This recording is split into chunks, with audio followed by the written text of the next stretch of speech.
नमस्कार दोस्तों, स्वागत है आपका 27 मई फ्राइडे के डेटा एनालिसिस की वीडियो में। और टेक्निकल एनालिसिस मैंने किया नहीं है, तो वो मैं कर दूंगा दोस्तों आज रात को या कल सुबह, आपको वो भी मिल जाएगा।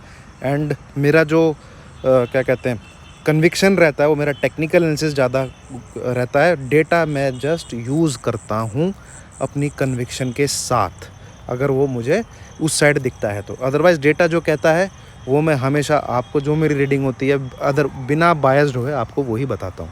मेरा टेक्निकल एनालिसिस अपनी जगह है और मेरा डेटा एनालिसिस अपनी जगह है। आइए डेटा एनालिसिस को शुरुआत करते हैं एजुकेशन के पर्पस से, और उस पर अगर आप बाई और सेल करते हैं, आपसे दरख्वास्त इतनी है कि आप किसी सेबी रजिस्टर्ड फाइनेंशियल एडवाइज़र से ज़रूर सलाह ले लें।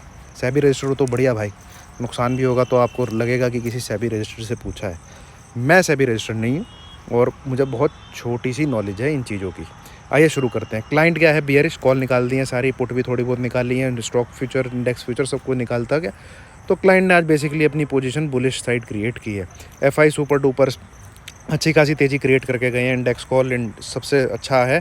स्टॉक फ्यूचर इनके काफ़ी बढ़ गए हैं भाई। स्टॉक फ्यूचर बढ़ गए तो आप ये समझ के मान के चलिए कि 16,700 16,800 तक तो इनकी तैयारी है।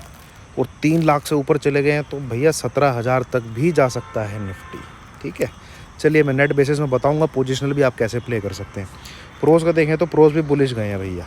तो बड़ा प्लेयर जो है, जो मार्केट चलाता है, जिसके पास काफ़ी पैसा है, जो पॉकेट में लेके पैसा रखता है और निफ्टी 50 के स्टॉक्स को ड्राइव करता है, इंडेक्स को चलाता है, वो गए हैं तेज़ी में।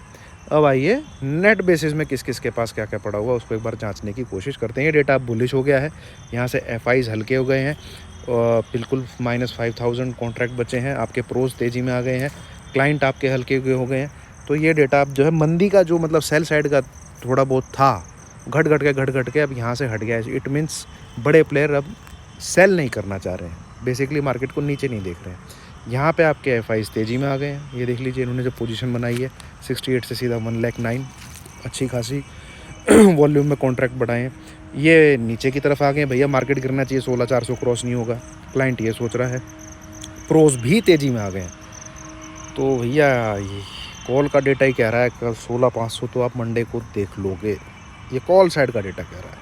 अब आते हैं पुट साइड के डेटा की तरफ। पुट साइड के डेटा को एफआईज हमेशा हेज करके चलते हैं अपनी पोजीशन के हिसाब से। तो इन्होंने इसको ज़रूर बढ़ाया 148 से 172। और आपके जो क्या कहते हैं ये है क्लाइंट, ये आ गए हैं -2 लाख से 2,13,000, तो उसके आसपास ही है। यहाँ से कोई खास इंडिकेशन है नहीं, बट सुपर डुपर तेज़ी की तरफ इशारा कर रहा है ये 3 lakh plus stock future contract. तो आप दोस्तों एक लेवल मार्क करिए 16,200। जो पोजिशनल ट्रेडर है, मैं सबसे पहले उनके लिए बता दूं, 16,200 बिलो एनी क्लोजिंग आप पोजिशनल एसएल रखिए और निफ्टी को बाय करिए। टारगेट आपका 16,500 पहला, 16,650 दूसरा और 16,800 से लेके 17,000 तीसरा। जून की 15 से 20 तारीख से पहले पोजिशनल ट्रेडिंग के बेस पे। अब करते हैं मंडे की बात। मंडे के लिए आपका ऐसा हो गया है 16,325, 16,300। एक्चुअली तो 330 है, बट ये जोन है। ठीक है, 340 से लेके 325, ये 15 पॉइंट का जोन है। तो ये आप 325 लेके चलिए। ठीक है, ये आपका एसएल है।